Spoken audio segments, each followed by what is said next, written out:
Hi, I'm Mike, owner of the Groove in Phoenix, Arizona. Today I'm going to do a video not only showing you some recent acquisitions and some stuff that I picked up, but I'm also going to do a video and tell you guys a little bit about my trip to California.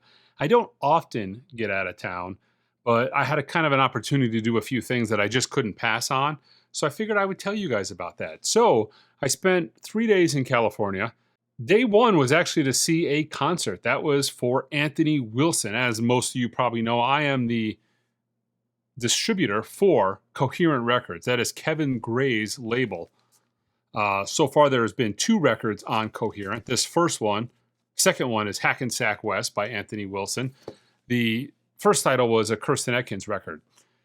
It's an audiophile jazz label, but it's kind of unique in the sense that everything is recorded not only all analog, but it's all analog, cut direct to 2-track on all valve equipment. Everything from the microphone, the mastering console, everything is all tube. So I actually went to I guess it was probably considered the album release party for the first record, Kirsten Atkins. That was great. I was invited to go to the second album release party for Anthony, and that was, I preferred it. I preferred it not because of the musicians or nothing like that. It was just a wonderful, intimate venue. We had fantastic seats. I went with Kevin Gray, Joe Harley, and Kevin's wife, and we were really on top of the piano. I took a couple of photos. I'll pop them up on the screen, but it was just unbelievable. Anthony is an absolute ferocious guitar player. You know he has chops when you listen to this record. And by the way, I highly recommend this record. If you haven't had a chance to pick this up yet, this is just hands down a banger. Unbelievable, top tier musicians, sonically fantastic, but musically fantastic. So watching Anthony with a guitar is kind of like, it's a hard feeling to describe. He's so quick and plays he has speed on a guitar that I didn't even know was possible. He's playing complex like chord structures and scales so fast that if I was to do this in like a gibberish type of fashion on the guitar, I couldn't play gibberish as fast as he's playing those complex chord structures. It's absolutely amazing.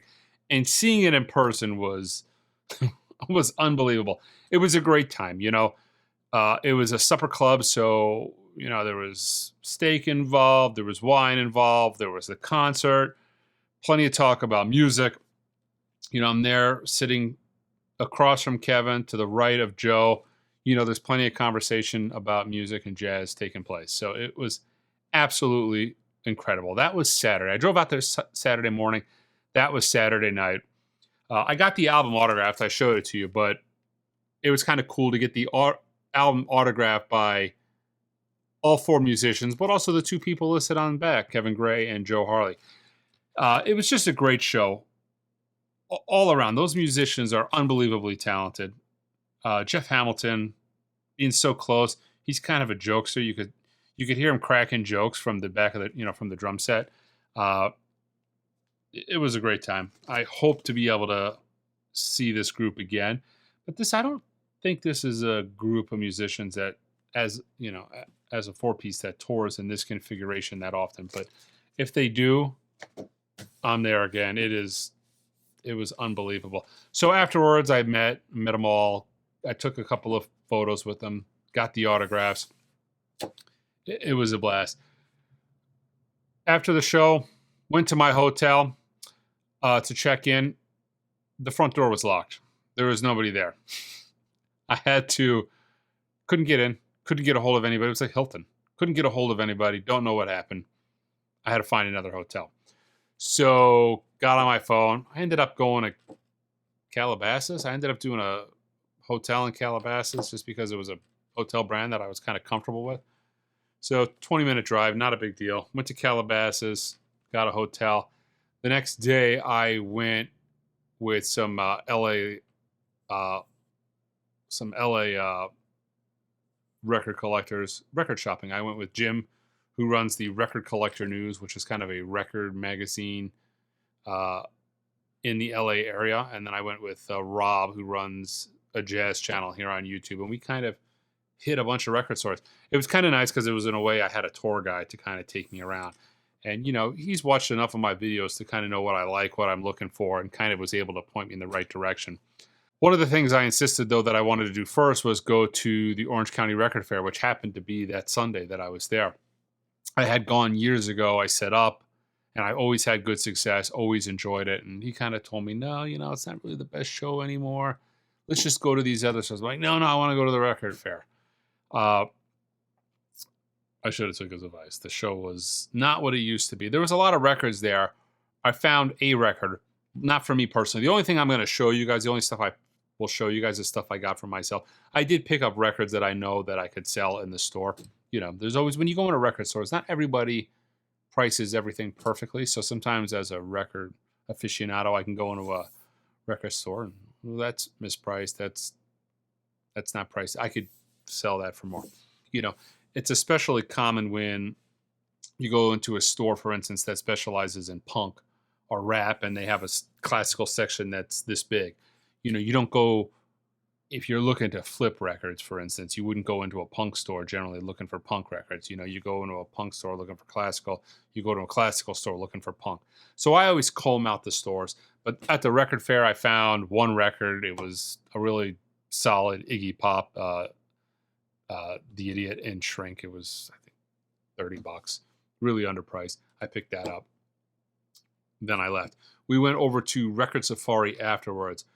I ended up buying a lot of records from there, but just not a lot of stuff for myself. But one thing I did buy from myself, something that I actually don't have in my collection. There's very few Mobile Fidelity records I don't have in my collection, but this was one of them. Sonic Youth's Goo. I'd be curious to know how many of these things were actually manufactured. It couldn't have been a ton because they never come up in the wild. I mean, you can find them online. This is copy 218, but I've never seen one of these at a record show. I've never seen one of these at a record store. Just, it's not a record I've ever seen. So, very happy to pick that up. Near mint. I think I paid $200 for it. So, it's about a little on the a little bit on the lower side of what that record probably goes for, a near mint copy. But I was happy to get it. Okay, so afterwards, I think we went to Arts Deli. We went to a breakfast place. Got some breakfast. Then we went to a new shop called Sibylline. And throughout the morning, Rob kept showing me all these pictures. They kept posting a bunch of stuff on Instagram. I'm like, oh my God, look at all these Blue Note records. Look at all these jazz records. And I'm like, looking at them. Look what they just posted. Look what they just posted. So we ended up going on over to there. And they had just bought a huge collection of jazz. And it's a cool little shop because it's a two-story shop, very, very small. Downstairs is kind of their retail space. Upstairs is kind of their office. They run like online, I think, as well. But they had all that collection upstairs. But at this point, I'm downstairs. I'm with the guys. There's about 6 or 7 of us that have kind of, at this point, we made our way over from the record fair to Record Safari and now to Sibylline. And it was kind of, everybody had their hands full, so we were kind of too late for fresh pickings at that store.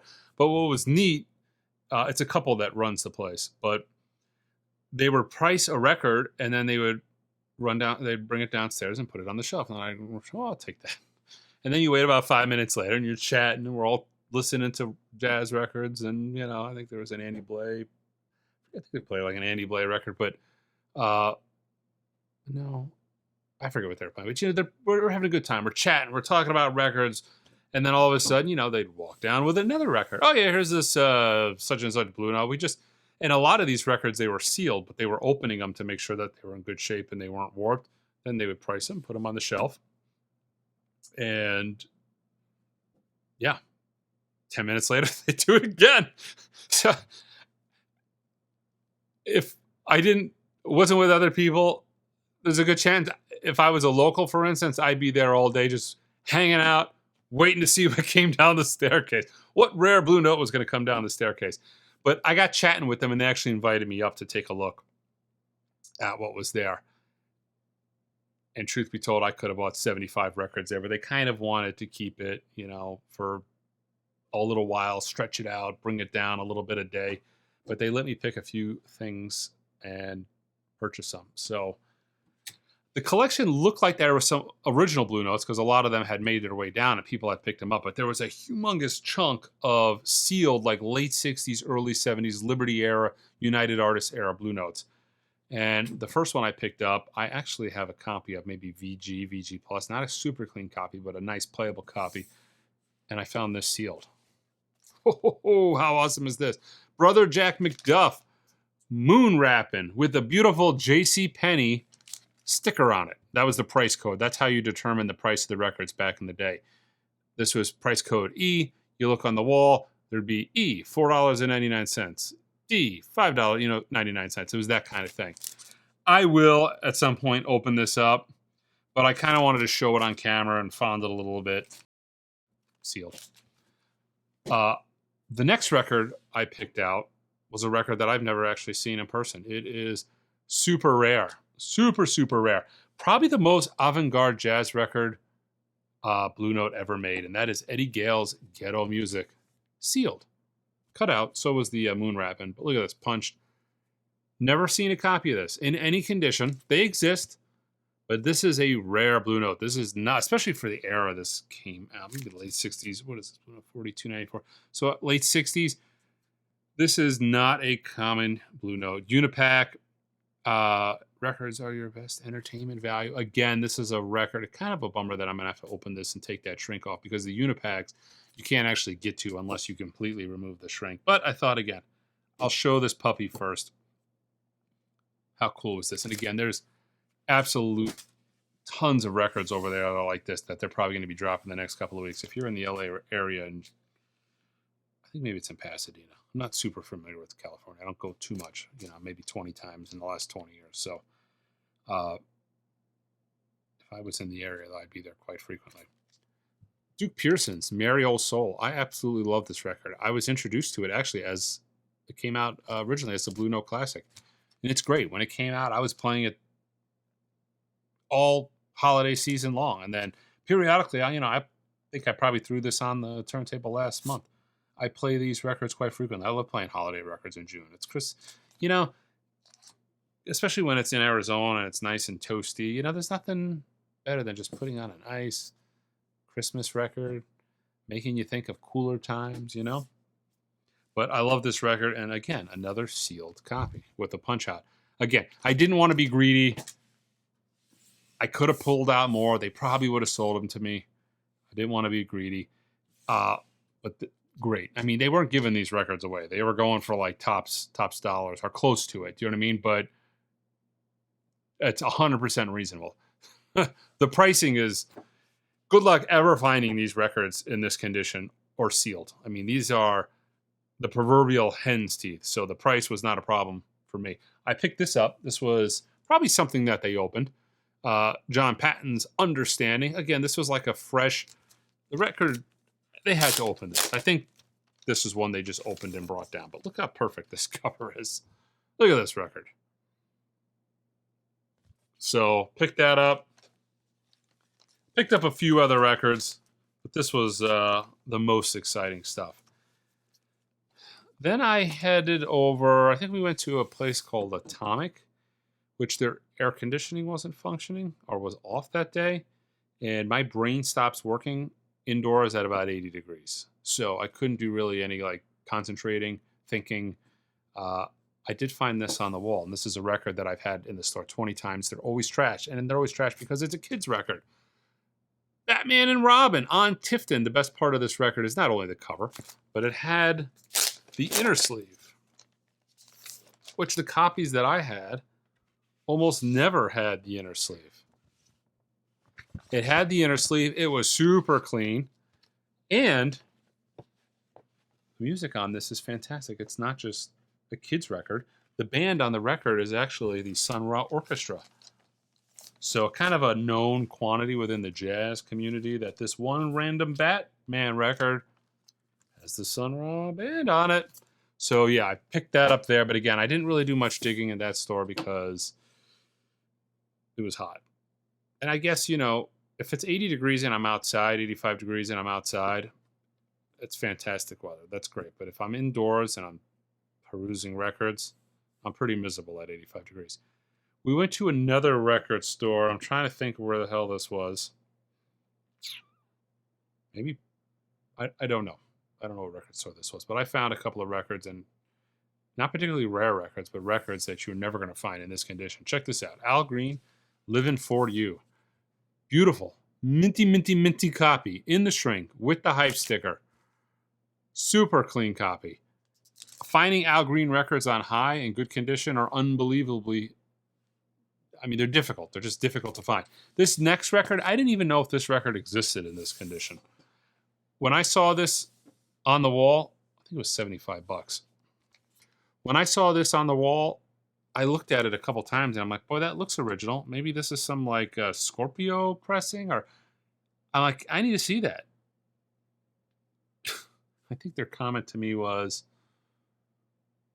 it's, because it had mint minus on there. And I think they said something along the lines of, if I pull that down, you going to buy it? I'm like, well, if it's like you say it is an original and mint minus condition, I'm buying it. And I pulled it down and I was just absolutely flabbergasted. I probably had 100 of these things come in the store in the last 10 years. Kind of like Marvin Gaye's What's Going On. You never, and I mean ever, ever, ever find them in this condition. Look at this. In shrink, gatefold, first pressing, Monarch.